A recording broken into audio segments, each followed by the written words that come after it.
Hello વિદ્યાર્થી મિત્રો, કેમ છો બધા? મજામાંની મારી યુટ્યુબ ચેનલમાં આપ સૌનું સ્વાગત છે. તો આજે આપણે જોઈશું 11 સાયન્સ ચેપ્ટર 8 કાર્બનિક રસાયણ વિજ્ઞાન.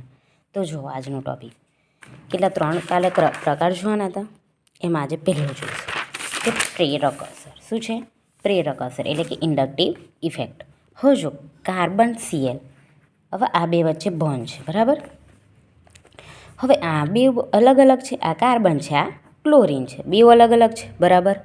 હવે કાર્બન ને ક્લોરીનમાં વધારે ઋણ કોણ, વધારે આકર્ષક સમૂહ કયો, કોણ ઇલેક્ટ્રોન વધારે ખેંચી લે? તો Cl સમૂહ. Cl સમૂહ ખરો ને, આના બધા ઇલેક્ટ્રોન ખેંચી લે એવો સમૂહ છે. આ વધારે આકર્ષક છે. કેવો છે? વધારે આકર્ષક, વિદ્યુત ઋણતાવાળો, વધારે વિદ્યુત ઋણતાવાળો એટલે કે વધારે ઇલેક્ટ્રોન ખેંચી શકે, બરાબર. બે અલગ અલગ વિદ્યુત ઋણતાવાળા બે પરમાણુ ખરા, બે પરમાણુ કાર્બન અને Cl વચ્ચે સહસંયોજક બંધ બન્યો ત્યારે એ બંધ ધ્રુવીય બને અને આવો બંધ તેના નજીકના બંધોની અંદર આંશિક વીજભાર પેદા કરે. તેના કારણે નજીકના બંધોમાં પણ ધ્રુવીય પેદા થાય છે. જો આમાં ખરું ને, કાર્બન અને Cl બે અલગ અલગ છે, બરાબર. આ બંધ ખરા ને, એ ઇલેક્ટ્રોન સૌથી વધુ Cl ખેંચવાનો પ્રયત્ન કરશે. હવે Cl આ ઇલેક્ટ્રોન ખેંચવાનો પ્રયત્ન કરે, અહીંથી બધા Clના ઇલેક્ટ્રોન લઈ લે તો ચાર્જ કયો આવે? માઇનસ. Minus delta. હવે આપી દે એટલે પ્લસ. કાલે જ શીખવાડ્યું હતું પ્લસ ને માઇનસ, બરાબર. હવે જો પ્રોપેનવાળું લઈએ, બરાબર. આવી રીતના છે CH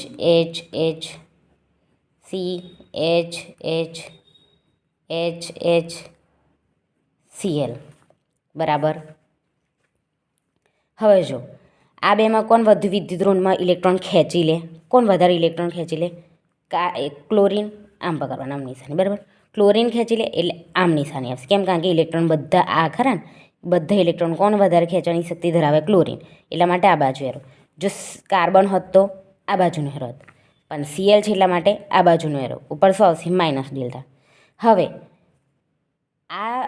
આ બાજુનો ઇલેક્ટ્રોન આ બાજુ જાય એટલે આ પ્લસ આવ્યો, બરાબર. આ બાજુનો ઇલેક્ટ્રોન બી આ બાજુ જાય એટલે પ્લસ આવ્યો. આ બાજુ ખેંચી શકે, આ બાજુ ખેંચી શકે, એટલે આનો બી પ્લસ આવે. આ અને આપે, આ અને આપે એટલે આના પર તો પ્લસ ચાર્જ આવ્યો ને. આ Cl ઇલેક્ટ્રોન આકર્ષવાની શક્તિ સૌથી વધુ એટલે આના બધા ઇલેક્ટ્રોન ખેંચી લે એટલે માઇનસ. આના પરથી આના પર જાય, આવો ઇલેક્ટ્રોન આપી દે એટલે પ્લસ, આવો ઇલેક્ટ્રોન આપી દે એટલે પ્લસ, આવો ઇલેક્ટ્રોન આપી દે એટલે પ્લસ, બરાબર.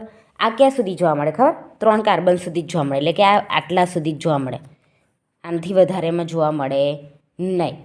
3 કાર્બન પછી આ અસર હોય ને એ લુપ્ત થઈ જાય, એટલે તે દેખાય ના, એમ બંધ થઈ જાય આવી અસર, બરાબર. જેમ જેમ દૂર થતા જાય ને કાર્બન એમાં અસર છે ને ઓછી થતી જાય, કંઈ ખાસ અસર થાય નહીં, બરાબર. હવે એક આપ્યું, હવે આ પાછળ આ બેને આપે છે એટલા માટે ડબલ ડેલ્ટા આવે. આ પાછું આખા આગળના બધાના લે 1 2 અને 3 વખત એટલે 3 ડેલ્ટા આવે. કેટલા? 3 ડેલ્ટા, બરાબર. જો અહીં આવી રહ્યું, બરાબર. આ બાજુ ઇલેક્ટ્રોન ખેંચાય છે એટલે આ બાજુની નિશાની, ઓકે.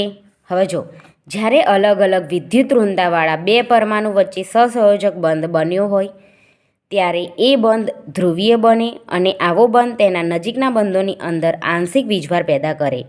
તેના કારણે નજીકના બંધોમાં પણ ધ્રુવીયતા પેદા થાય. આવી અસર ઇલેક્ટ્રોનના સ્થાનાંતરને લીધે થઈ. આવી અસરને પ્રેરક અસર કહેવાય. જો આના પર થઈ ગયું એટલે માઇનસ, આવો ઇલેક્ટ્રોન આને હાલ દે છે એટલે પ્લસ. એન પર આવો ઇલેક્ટ્રોન આ બેવને હાલ દે, આગળના બેવને, એટલે ડબલ ડેલ્ટા પ્લસ. આ ઇલેક્ટ્રોન આ ત્રણેયને આગળનાને હાલ દે એટલે કેટલા આવે? ટ્રિપલ ડેલ્ટા પ્લસ, બરાબર. ત્રણેયને આપે એટલા માટે, 2 હોત તો 2 આવત, 1 હોત તો 1 આવત, પણ આ ત્રણેયને આપી દે એટલે પ્લસ. બધા કઈ બાજુ જાય? આગળને આગળ જતા જાય એટલે નિશાની કઈ વૈદિક હોય? આ બાજુ ખેંચાય છે, બરાબર. તો આ 3 કાર્બન સુધી જ આ અસર જોવા મળે છે. 3 કાર્બન પછી આ અસર લુપ્ત થઈ જાય છે, એટલે કે દેખાતી નથી. જેમ જેમ દૂર જતા જઈએ તેમ પ્રેરક અસર ઓછી થતી જાય છે. જેમ જેમ અહીંયા બીજો કાર્બન, અહીં બીજો કાર્બન, અહીં બીજો કાર્બન આમ હોત ને તો આ અસર કેવી થઈ જાય ખબર? આમ ઓછી, અહીં હોત તો આ અસર બહુ ઓછી થઈ જાય, દેખાતી નહીં, આમ થઈ જાય, બરાબર. અહીં ઓકે. જે બીજું છે કાલે જોઈશું, જોઈ લો. નોટ ડાઉન કરવું હોય તો કરી લેજો, લખવું હોય તો લખી લેજો. ઓકે વિદ્યાર્થી મિત્રો, જો મારો વિડીયો ગમે હોય તો લાઈક શેર સબસ્ક્રાઈબ કરજો. મળીએ નેક્સ્ટ વિડીયોમાં. Bye bye.